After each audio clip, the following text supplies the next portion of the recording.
할렐루야.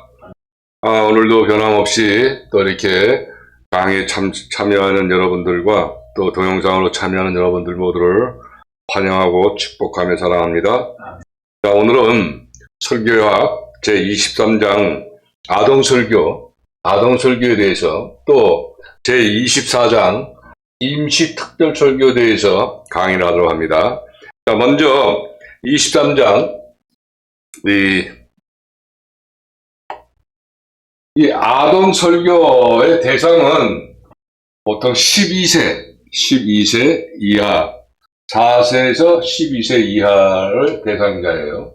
그리고 이 구성은 이제 개요로서 모두 5대지로 1대지는 아동설교를 하는 이유에 대해서 또 특별한 재능과 훈련 요구에 대해서 또 세 번째 특별한 준비, 네 번째 주요한 성격에 대해서, 마지막 5번째 대지는 설교 방법에 대해서 강의를 하도록 합니다.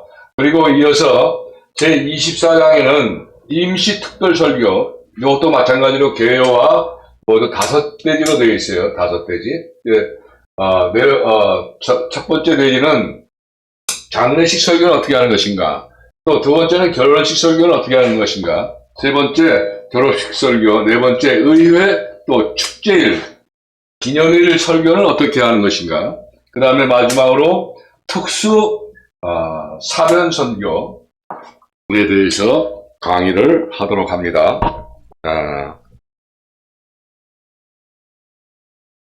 자, 먼저 23장 그 아동 설교에 대해서 강의를 하게 되는데, 이 아동 설교는 특별히 캄보디아에서 사역하고 계신 우리 홍석본 전도사님과 또 브릭브익 부동산 컨설팅 사업장 그 예배처에서 어린이들 이제 사역하고 있는 레이 너떠나 선생님, 특별히 이걸 잘 좀 전달에 대해서 설교하는 데 많은 도움이 되시길 바라요. 자, 먼저 아동 설교에 대한 개요를 설명합니다. 자, 어린이들은 40-50년 전에 한국에서는 교회 회중 가운데 어린아이들이 매우 작았었어요. 아주 또 비교적 소수의 성인들을 훈련시켜서 교회의 기반을 만들기 위해 성인들에게만 주력해야 했기 때문에 아동들에 대한 사업이나 또 전문적으로 연구할 시간이 거의 없었죠. 그러니까 40-50년 전에는 이 성인들 위주로 이 설교가 진행됐고, 아동에 대한 어린아이에 대해서는 거의 없었다 하는 그런 얘기예요. 그러나 세월이 지나면서 이제부터는 자기 사업을 완수하려는 교육자는 교회 회중의 구성 요소인 아동들에 대해 책임을 분명히 알지 않으면 안 된다. 그러니까 이제 필요성을 느낀 거죠. 자, 참고로 이 설교학 우리 교재는 상당히 오래된 책이에요. 오래전에 발간한 책인데, 그걸 이제 내용을 알고 계시면 좋겠어요. 자, 그리고 교육자들이 아동들에 대한 책임을 인식하고 있다는 것은 사실이지만, 그와 아울러 아동들에게 설교하는 방법도 알지 않으면 안 된다. 이게 개요인데, 이 개요에서 구성요소인 아동들에 대한 책임에 분명히 알지 않으면 안 된다는 이 구성요소,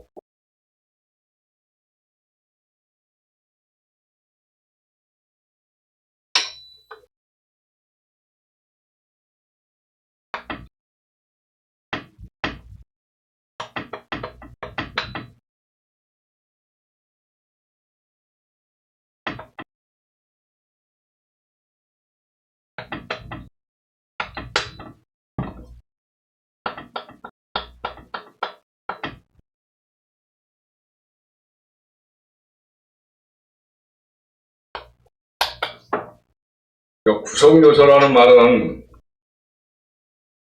어떤 사물을 짜임새 있게 이루고 있어서 그 사물에 꼭 필요한 성분, 그러니까 유기적인 통일체를 이루고 있는 것의 한 부분을 바로 구성요소라고 그래요. 그래서 구성 요소인 아동들에 대한 책임을 분명히 알지 않으면 안 된다. 그러니까 교육자, 설교자들은. 그래서 이렇게 개요로 정리합니다. 자, 첫 번째 내지로 아동 설교를 하는 이유에 대해서 강의를 하도록 합니다. 아동들 설교를 하는 이유.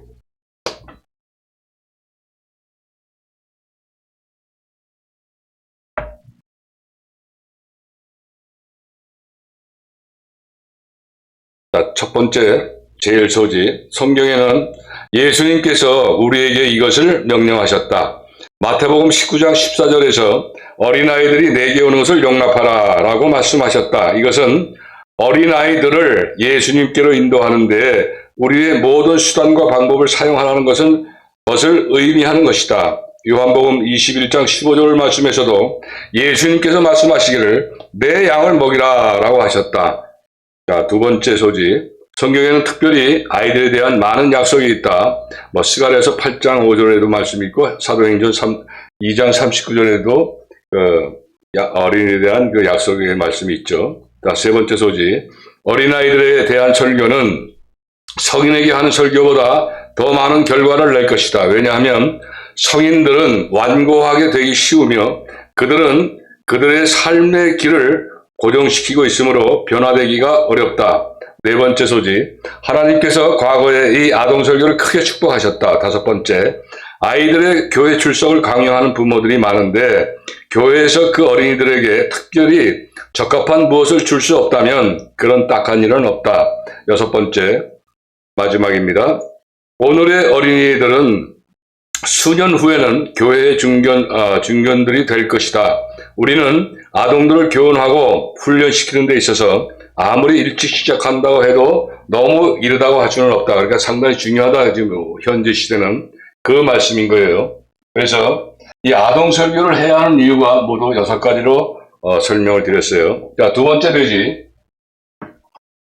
아동 설교는 특별한 재능과 훈련이 요구된다. 그러니까 아동 설교는 특별한 재능과 훈련 두 가지가 요구된다는 거예요. 자, 거의 모든 사람은 이 두 가지가 다 요구된다고 말할 것이다. 어느 정도 이 견해는 옳다. 아동들의 심리는 성인들의 심리와 다르며 그들을 흥미있게 하는 것이 다르다. 아동 설교는 특별히 연구를 요구한다. 그러나 다른 종류의 설교, 즉 부흥 설교나 교리 설교나 주의 설교 등들도 역시 특별한 연구를 요하는 것이다.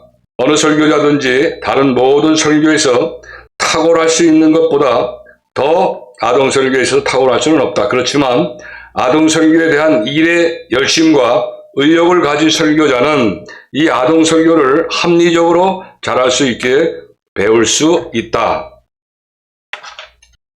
자, 세 번째 되지. 아동 설교를 위한 교육자의 특별한 준비. 자, 모두 5가지 소지가 있어요. 첫 번째 소지는 교육자가, 그러니까 설교자예요.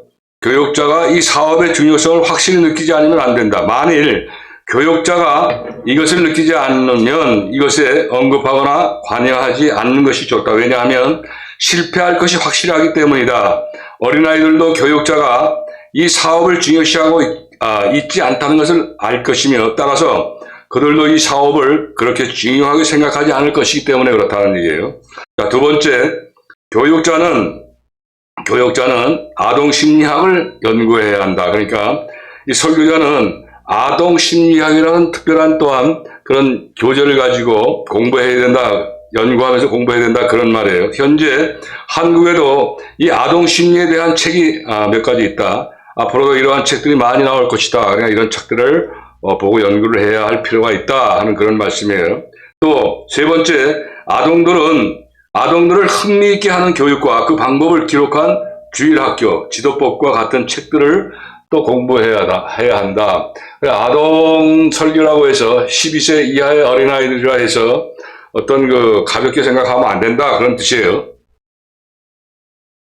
네 번째, 교육자는 이야기하는 법을 배워야 한다. 왜냐하면 이야기는 아동 설교의 가장 좋은 수단 방법이기 때문에 그렇다는 얘기예요. 저 다섯 번째, 교육자는 실제로 아이들에게 이야기를 해보아야 하며 실제로 해보고 어떠한 것이 가장 효과적인가를 알기 힘써야 한다. 만일 실패하면 실패한 이유를 찾아내도록 연구하여 다음 기회에는 더 좋게 자라갈 수 있도록 노력해야 한다. 실제로 해봄으로써 가장 잘 배울 수 있을 것이다. 그러니까 체험을 많이 경험을 많이 해야 된다는 그런 말이에요. 자, 이제 네 번째, 아동 설교의 주요한 성격에 대해서 강의를 하도록 합니다.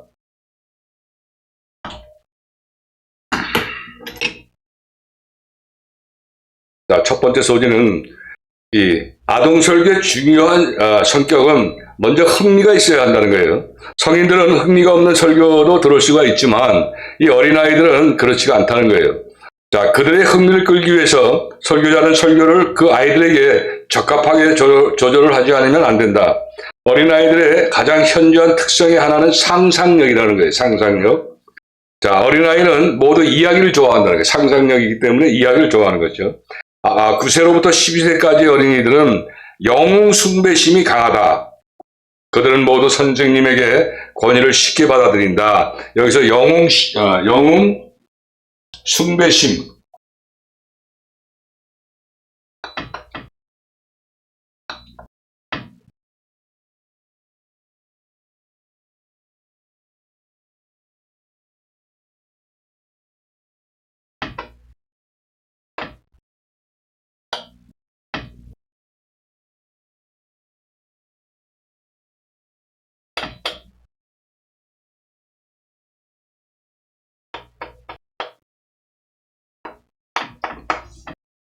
자, 영웅 숭배심.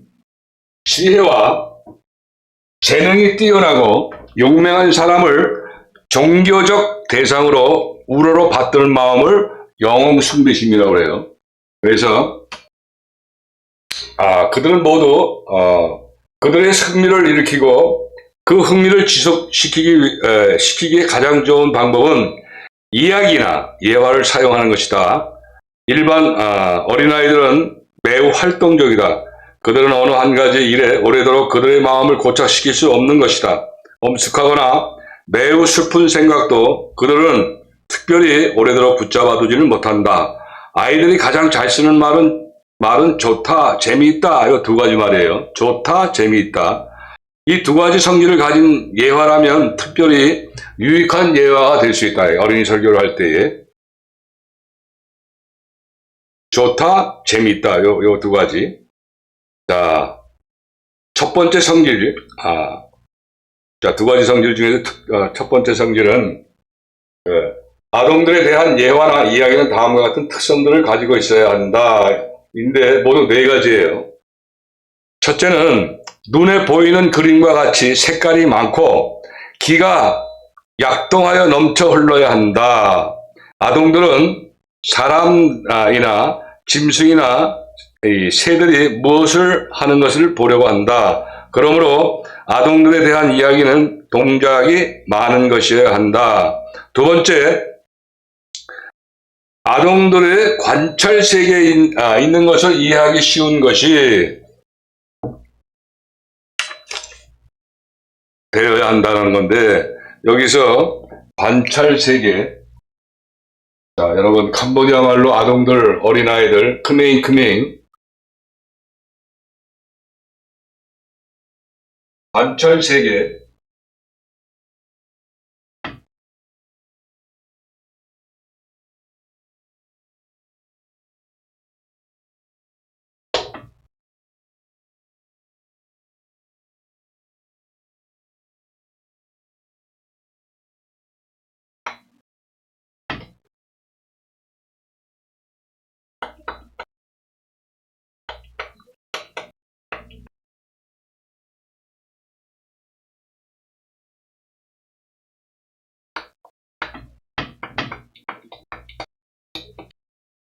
자, 이 관찰 세계라는 말은 사물이나 현상을 주의하여 자세히 살펴보는 인류 사회 전체를 바로 관찰 세계라고 해요.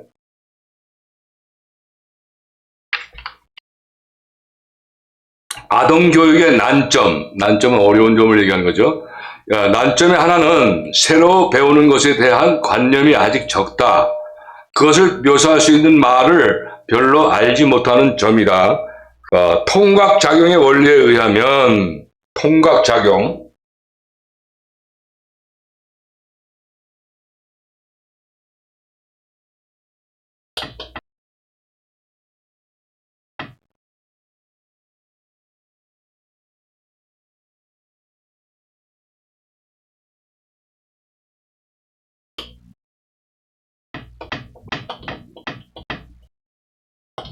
이 통각작용이란 말은 고통스러운 감정이 따르는 감각의 현실을 일으키는 것을 말해요. 그래서 이 통각작용의 원리에 의하면 사람이란 이미 알고 있는 어떤 것과 유사한 것만을 이해할 수 있고 배울 수 있는 것이다. 아동들에게 하는 동화, 옛날 그 어린이 이야기죠. 동화는 그들이 알고 있는 낱말과 표현 방법을 사용해야 한다. 세 번째, 지나치게 정밀하게 꾸며서는 안 된다. 그러니까 정밀한 말은 자세하게 꾸며서는 안 된다는 거예요. 꼭 왜냐하면 세밀한 것이 지나치게 많으면 이 어린아이들이 이 흥미를 잃어버리기 쉽기 때문에 그렇다는 거예요. 자, 네 번째,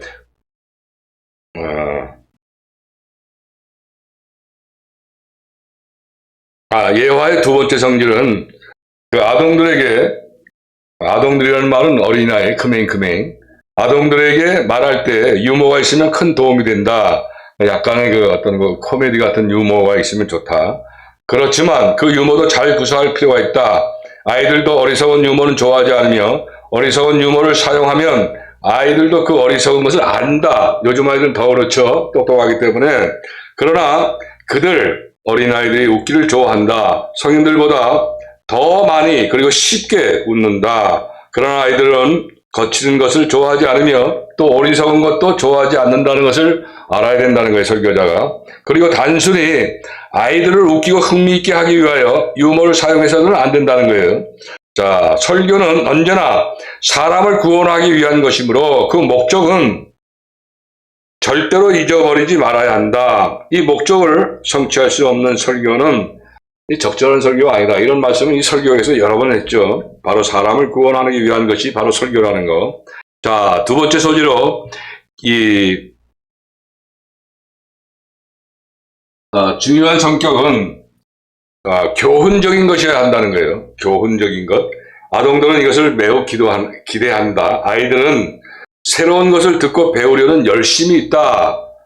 그러므로 아이들에게 교훈하는 것은 어렵지가 않다는 거예요. 쉬운 일이다라는 거예요. 그리고 반드시 이야기 속에는 이 교훈이 포함되어 있어야 한다. 단지 아이들을 웃기고 즐겁게만 하는 것이 되어서는 결코 안 된다. 내용이 있는 또 감동이 있는 그런 내용이어야 된다 하는 얘기예요. 그러나 아동들은 논리적으로 논증할 수 있는 성격이나 힘이 없다. 12세가 될 때, 12살이 될 때까지는 이지적인 판단력이 충분히 나타나지 않는다고 이 심리학자들은 말하고 있다. 그러나 아이들은 긴 추상적 추론을 이해할 수는 없으나 구체적 해석은 이해할 수 있으며 이것으로부터 논증을 끌어낼 수도 있다. 그러므로 보통 사용하는 낱말로 이야기하면 길지만 걱정할 필요는 없다. 세 번째 소지는 의지하는 심령을 일으킬 목적을 가져야 한다. 아동들은 바울이 다메섹 도상에서 한 것과 같은 큰 계심이 있을 수는 없으나 그들도 역시 계심이 필요하다. 자, 계심. 마음의 변화를 얘기하는 거예요, 계심. 그러니까 이제 그 성령의 그 충만한 그런 그 계심을 얘기하는 거죠. 아동들의 계심은 그들의 의지를 하나님께 의지하는 방법에 의하여 일어나야 한다. 당연한 말이죠. 만일 계심이 이 방법으로 이루어진다면 그들이 장성하나 후에도 큰 개념이 필요 없을 것이다. 자, 여러분, 이 어렸을 때에 어떤 그 개념, 계심하는 그런 어떤 성령의 그 감동적인 말씀 이런 것들이 굉장히 중요한 거예요. 왜냐하면 그것이 이제 그 어린이가 성장하는 과정에 크게 작용하기 때문에 그렇죠. 아주 중요한 말씀이에요. 그리고 이 설교할 때와 또 성인에게 대하여 설교할 때와 꼭 같이 확실한 결과에 대한 목적을 알지 않으면 안 된다. 중요한 말이죠. 그냥 어린아이들이라고 해서 가볍게 생각하지 말고 항상 그 설교자는 최선을 다하라는 그런 말씀인 것이죠. 자, 예화의 두 번째 성질로서 마지막 소지는 아동 설교는 짧아야 한다는 거예요. 짧아야 한다. 자, 아동 설교는 보통 예를 들자면 성인들 설교는 보통 한 30분 정도 해요. 그러나 아동 설교에 대해서는 20분 이상으로 길어지면 안 되고 약 한 15분, 그 성인들의 설교의 그 타임에 15분 정도가 좋다는 얘기예요. 자, 심리학 연구에 의하면 그들의 심리는 그 이상 길게 하면 오히려 해가 된다. 그런 그 판단이 있어요. 자, 이제 아동 설교의 마지막 5번째 페이지로 이 아동 설교의 방법에 대해서 강의합니다. 자, 아동 설교의 방법도 설교자에 따라서 다르다. 설교 방법은 설교를 듣는 아이들의 수와 매 주일에 모이는 예배 횟수와 설교자 자신의 특수성에 따라서 정할 것이다. 그러나 목적만 달성된다면 이 방법 같은 것은 문제가 안 된다라는 뜻이에요. 자, 제1소지는 설교의 방법, 아동 설교의 방법 제1소지는 어떤 교육자들은 한 달에 한 번씩 공부를 한 후에 복습 시간에 그 공과의 문제나 다른 문제에 대하여 주일학교에서 아이들에게 설교를 한다. 어떤 설교자는 비록 주일학교에서 한 반을 가르치지는 않더라도 아이들에게 정기적으로 자연스럽게 말할 수 있는 기회를 얻기 위하여 공과 공부 후에 항상 복습 시간을 둔다. 어떤 면에서는 이러한 방법은 가장 좋은 방법일 수 있다. 이렇게 하면 교육자는 확실하게 준비할 수가 있다. 그런 이점이 있다는 거예요. 자, 두 번째 소지. 어떤 교육자들은 정식 예배 설교 직전에 한 5분 동안 아동 설교를 한다. 이 방법에 대하여 찬성과 반대가 있는데 각기의 이유는 이렇습니다. 먼저 찬성하는 이유는 이 방법은 매 주일에 아이들을 위하여 성경의 어느 부분의 말씀에 대한 규칙적 준비를 하게 하여 아동들의 예배 참석에 의욕을 북돋아준다. 자, 두 번째, 규칙적이며 정기적인 것이 됨으로써 교육자는 그 설교를 위하여 충분한 준비를 할 것이며 모든 사람도 또 그것을 기대할 것이다. 그러니까 어린아이거나 그 부모들도 그 설교를 기대할 것이다. 라는 그런 말씀이에요. 자, 다음은 아이들이 자기들도 교회 생활에 있어서 한몫하고 있다고 다른 사람들이 생각하는 것을 느끼게 될 것이다. 자, 이것이 바로 찬성하는 이유예요. 그러니까 정식 예배 설교하기 직전에 5분 동안 아동 설교를 특별히 하는 그 찬성하는 이유가 그렇다는 거예요. 그리고 이번에는 반대, 그러니까 5분 동안 아동을 위해서 설교하는 반대 이유는 자, 모두 5가지인데 아동 설교와 작년 예배 설교의 제목이 같게 될 것이다. 만일 제목이 다르면 거의 같은 시간에 두 제목을 가지고 설교한다는 것은 혼돈을 일으키기 쉽다. 또 만일 같은 제목이라면 설교자가 아동에게 설교할 때에 작년 설교에서 말할 주요 사항을 말해버리기 쉬우며 그렇게 미리 말해버린다면 이 설교의 힘이 없어진다. 그래서 반대한다는 거예요. 자, 두 번째, 미리 아동 설교를 하면 이는 정식 설교에 대하여 임시적으로 설교가 됨으로써 설교자가 그 중요성을 그 길이와 상응하는 것이라고 생각할 수 있으며 따라서 적합하게 준비하지 않는다. 반대 이유가. 이제 세 번째, 당회에서 결정적으로 명령하지 않는 한 때로는 안 하기도 함으로써 안 하게 되는 때에는 아이들은 자기들의 속은 줄로 생각할 것이다. 또 5분 설교는 너무 짧음으로 유익한 것을 많이 말하기 어려운 일이다. 또 5분간의 이야기를 끝내고 말면 아이들은 자기 설교에 대하여 그 이상 더 흥미를 가지 못하는 줄로 착각하기 생각하기 쉬우며 그리하여 그들은 설교에 대하여 관심을 갖지 않게 되고 말 것이다. 이게 반대 이유예요.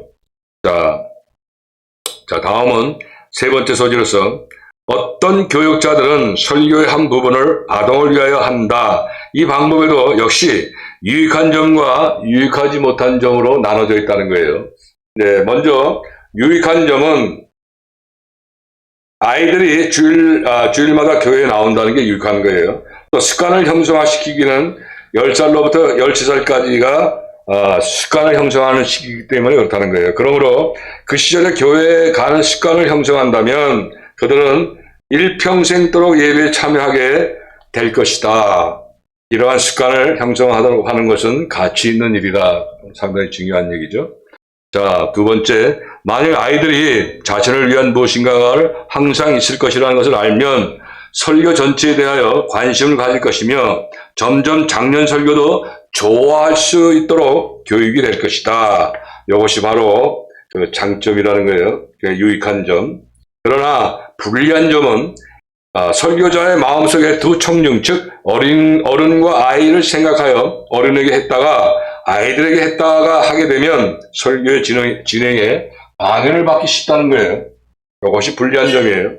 두 번째, 이 설교자가 설교하는 문제의 범위에 제한을 받기가 쉽다. 오랫동안 믿어온 장년들은 자기의 믿음을 강하게 하기 위하여 단단한 고기를 요구하지만 어린아이들은 겨우 젖을 먹을 수 있을 뿐이다. 아이들을 먹이기에 애쓰느라고 장년들을 굶겨 죽일 수도 있는 것이다. 그렇기 때문에 불리하다는 거예요. 5분 동안 설교하는 것이 설교 전에. 자, 네 번째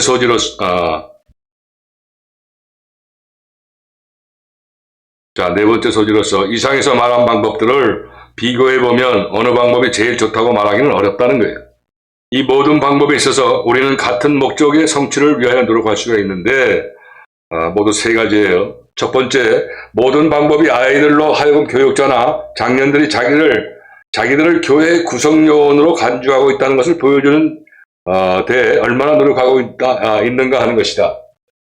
자, 두 번째, 주일학교에서 아동들이 받는 유익한 교육 외에 성경 말씀으로 설교함으로써 귀한 교훈을 아이들에게도 주도록 이 모든 계획과 방법으로 노력하고 있다는 것이다.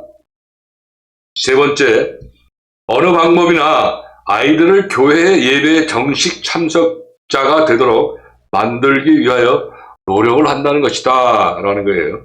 자, 네 번째, 어느 방법이나 성경 진리를 위하여 이것을 다른 화제로 사용하는 대신에 정식 설교로 교육한다. 다섯 번째, 첫째 방법을 제외하고는 모든 방법이 아이들을 교회의 가장 주요 건물인 예배당에 모이게 한다. 자, 여섯 번째, 이 방법들은 교육자가 장년에게뿐만 아니라 아동들에게도 교육자가 되는 조직적인 노력이며 그 결과는 참으로 클 것이다. 자, 이제 마지막 소지 다섯 번째. 자, 이러한 방법 외에 특별한 절기 주일이 있어야 한다.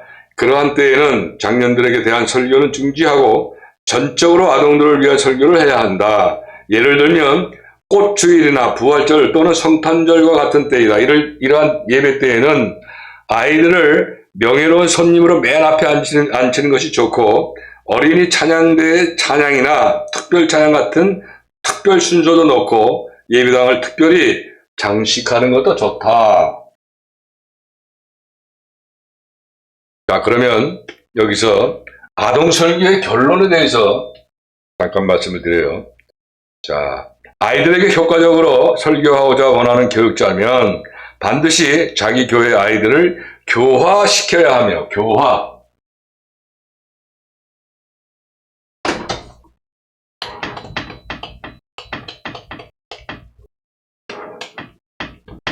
자, 교화, 가르치고 이끌어서 좋은 방향으로 나가게 하는 것을 교화라고 그러죠. 자, 그들의 이름을 알고 그들과 개인적으로 친구가 되고 그들과 기회에 있는 대로 놀기도 해야 한다. 또 아이들이 흥미를 갖는 것에 교육자 자신도 흥미를 가져야 하며 아이들이 교육자를 자기들의 교육자로 친근히 또는 분명히 느끼도록 해야 한다. 이렇게 하면 아동들에게 대한 설교자로서의 기술이나 술법에 어느 정도 결점이 있을지라도 큰 효과를 얻게 될 것이다라는 거예요.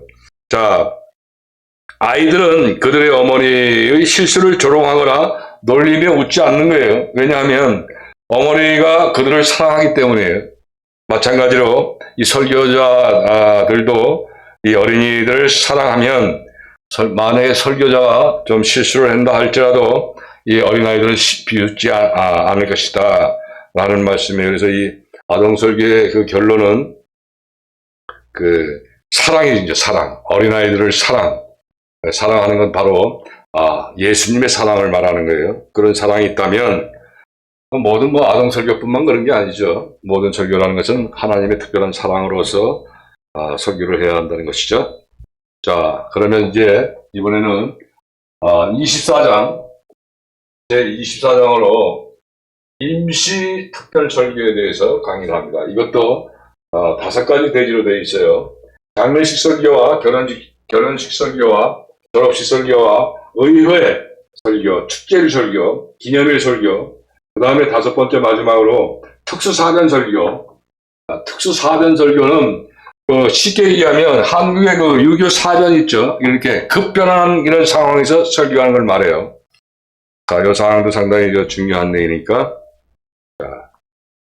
자, 그러면 임시 특별 설교란 무슨 말인가? 미리 정하지 아니하고 그때그때 필요에 따라 특별하게 설교를 하게 되는 것을 바로 임시 특별 설교라고 해요. 그러니까 사전에 미리 준비가 되어 있는 게 아니고 갑자기 이제 그 설교할 필요성의 그 현상이 나타나는 그 설교를 바로 이야기하는 거예요. 자, 이상에서 우리가 논의한 여러 종류의 설교 외에 장례식, 결혼식, 졸업식, 기념식, 기타 특별한 경우에 하는 임시 특별 설교가 있다. 자, 이 임시 설교도 마찬가지로 23장과 마찬가지로 5개의 대지로 되어 있어요. 자, 먼저 첫 번째 대지로 장례식 설교는 어떻게 하는 것인가? 장례식 설교. 자, 자신이 교회에 나오지는 않지만 자기 가족의 장례식을 교회식으로 하기 원하는 사람이 있어요. 그렇죠? 신자는 물론 교회식 장례를 원하지만 이 목사는 그러한 때에 그들에게 설교하는 것을 거절해서는 안 되죠. 불신자라고 해서 이 장례식 설교를 부탁할 때 거절해서는 안 된다는 거예요. 왜냐하면 그것은 아주 귀중한 기회이기 때문에 그렇다는 거예요. 자, 다른 때에는 접근할 수도 없이 완고한 마음도 그러한 때에는 열리게 되어 있기 때문에 그렇다는 거예요. 마음이 열려 있으니까 이 장례식 설교를 부탁하는 거 아니겠어요? 자, 사람들은 비록 죽음을 수백 번 보아왔을지라도 죽음의 신비성은 사람의 마음을 항상 엄습하고 심각하게 만들며 그러한 때에 평소에는 묵인하고 듣지 않던 복음의 말씀을 기울게 할 수 있다는 거예요. 그래서 이 장례식 설교가 불신자가 요청한다 할지라도 거부하면 안 된다는 거예요. 오히려 전도의 기회가 될 수 있기 때문에 구원의 여정이 될 수 있기 때문에 그렇다는 거예요. 자, 제1소지는 이 장례식 설교에 있어서 설교자가 유의할 점이 있다는 거예요. 자, 먼저 유가족에게 이 설교가 위안을 주게 되는 설교여야 된다는 거예요.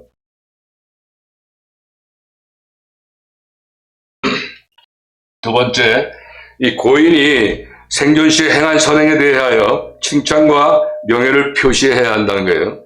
또 세 번째, 고인이 생존 시에 한 일 중에서 모범이 될 만한 귀중한 일을 청중들에게 지적해서 보이는 것이 중요하다.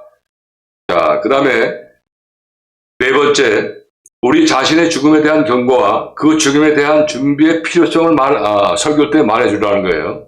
자, 다섯 번째, 불신자는 슬퍼하고 절망에 빠져 비참하게 되는 이 죽음에 있어서도 신자된 사람들에게는 기쁨을 가져온다는 것을 모든 사람에게 지적을 해주라는 거예요. 자, 두 번째 소지. 이 장례식 설교할 때 경계해야 할 점이 있다는 거예요. 자, 모두 세 가지인데, 오래 설교하지 말아야 한다. 15분이면 충분하다는 거예요. 10분만 해도 된다는 거예요. 장례식이 상인들에게는 고통이 되기 쉬우므로 설교는 간단, 명확하게 빨리 끝낼수록 좋다 하는 이야기예요. 이걸 경계하는 거예요. 또 위안을 줄 만한 근거가 없는데 지나치게 진실성과 희망을 주려고 하지 말아야 한다. 자, 이게 과장하지 말아야 된다는 그런 얘기예요. 자, 이 점에 있어서 잘못하면 설교자는 일부 사람들을 그릇 인도하기가 쉽고 죄에 대하여 회개할 필요가 없다고 생각을 나타내 줄 수 있기 때문에 그렇다는 거예요. 자, 세 번째 경계해야 할 점은 고인에게 지나친 찬사를 사용하지 말아야 한다는 거예요. 그러한 시간의 여유가 없는 것이죠. 다만 친구나 형제나 신실한 신자에게나 좋은 저력자였다고 간단하게 칭찬하는 것은 지나친 찬사보다 더 적합할 것이다. 설교할 때 중요하다는 거죠. 자, 세 번째 소지로 가장 좋고 작성하기 쉬운 설교는 시편이나, 그러니까 이제 장례식 설교 때 이제 그 재료를 이야기하는 거예요. 이사야서나 묵시록 같은 데에서 위안의 성경 구절을 한 20개쯤 미리 골라내서 만든 설교이다. 이것을 종이에 써서 해석할 것 없이 그저 단순히 읽기만 해도 된다는 거예요. 자, 네 번째 소지. 유가족이나 조객들이 어떻게 생각하든지 이 설교자는 모든 설교의 공통된 목적을 잃어버려서는 안 된다는 거예요. 중요한 얘기죠. 즉 설교는 사람을 구원하기 위한 것이다. 이 설교학에서 이 설교의 목적을 계속 얘기해요. 사람을 구원하는 것이다. 설교자는 자기의 설교를 통하여 사람들로 하여금 더욱 그리스도, 예수 그리스도 성화 닮게 하며 그들을 죄의 형벌에서 구원하기 위해 노력하지 않으면 안 된다. 목사, 설교자의 그 목적이라는 거예요. 자, 두 번째, 결혼식 설교는 어떻게 해야 하는가?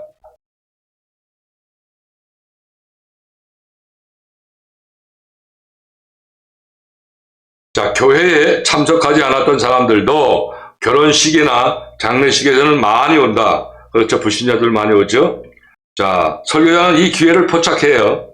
그들의 마음속에 진리의 씨를 뿌려주도록 노력해야 한다. 중요하죠. 아니, 그 자리에서 그들 중에 몇 사람을 구원까지 해야 된다는 이렇게 이야기를 하네요. 결혼식 설교에서.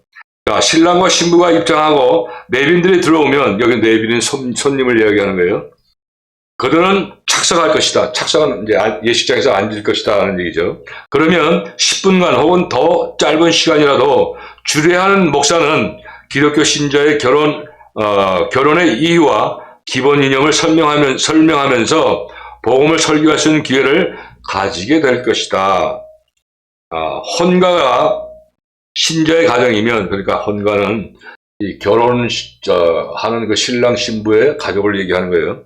자, 헌가가 신자의 가정이에요. 성도의 가정이라면 결혼한 날부터 가정 예배를 시작하도록 권하는데 특별히 좋은 기회다. 그러니까 결혼해서 새로운 가정을 가질 때 첫 순간부터 가정 예배의 중요성을 이야기하는 것이죠. 왜냐하면 신앙의 믿음의 성장을 교훈할 수 있는 중요한 그런 때라는 거예요. 자, 그래서 설교는 10분 이상 돼서는 안 된다. 알맞게 잘하면 결혼식 설교는 놀라운 만한 가치가 될 것이다. 그래서 결혼식 설교를 그렇게 이야기하고 있어요. 자, 세 번째 내지로 졸업식 설교는 그럼 어떻게 할 것인가? 졸업식. 자, 졸업식은 초등학교, 중학교, 고등학교, 대학교 많이 있죠. 또 특별한 단체, 어떤 연구기관의 졸업도 있을 테고. 자, 고등학교나 대학교 등의 졸업 기회는 가끔 설교를 하게 되는데 목사는 그러한 설교를 특별한 특전이요 기회로 간주하지 않으면 안 된다. 졸업식에는 학생 생활에 있어서 위기이며 졸업생들은 평상시보다도 도덕적 또는 영적 지도에 있어서 더욱 개방적이다. 즉, 잘 받아들이는 것이다. 이런 학자적 분위기 속에서 설교자는 자신을 과장하기 쉬우며 자신이 얼마나 위대한 사람인가를 나타내려고 하기가 쉽다. 그러므로 이럴 때 설교자는 단순하고 소유리에 솔직해야 된다는 거예요. 학생들의 영혼을 정복하여 그들을 구원하도록 설교하지 않으면 안 된다. 그 학생들 중에 몇 사람에게는 그 설교가 복음을 들을 수 있는 마지막 기회일지도 모르기 때문에 그렇다는 거예요. 자, 이러한 졸업식 설교는 그 경우에 적합한 제목을 붙여야 하며 사람의 구원하는 설교의 주 목적을 희생하지 않는 범위에서 최선을 다하여 잘 작성하여야 한다. 설교 준비를 잘 해야 한다는 거예요. 자, 이제 네 번째. 의회, 축제일, 기념일 설교, 이런 것은 어떻게 해야 되는가? 여기서 의회는,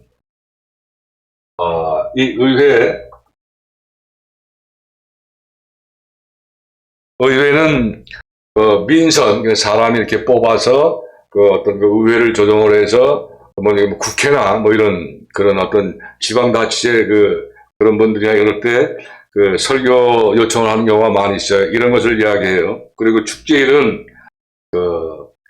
말 그대로 어떤 축복을 해야 할 그런 어떤 모임에 있어서 예배 드릴 때 설교를 부탁하는 경우가 많이 있죠. 그 다음에 기념일 같은 경우는, 예를 들어서 결혼 기념, 50주년 기념일이라든가, 한국의 칠순이라든가 이런 기념일 설교를 이야기하는 거예요. 자, 이 설교 역시 다른 방법으로는 도무지 접촉할 수 없는 사람에게 접근할 수 있는 특별한 기회이다. 그날의 축전의 목적을 충성되이 잘 표명해야 한다.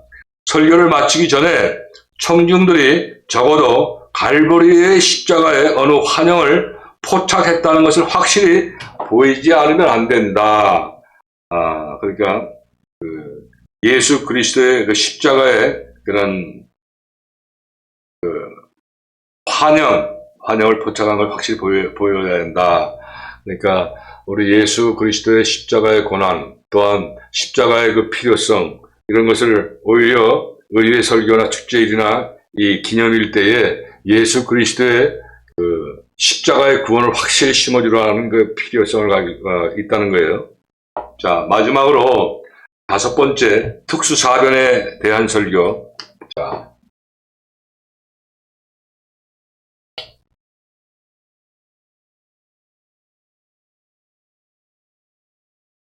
여기서 사변이라고 하는 것은 이 사람으로 힘으로는 피할 수 없는 전제나 그 밖에 큰 사건을 이야기하는 거예요. 아까도 말씀드렸지만 한국 남북 전쟁 사변 같은 거 일었을 때 그럴 때 설교하는 것을 이야기하는 것이죠.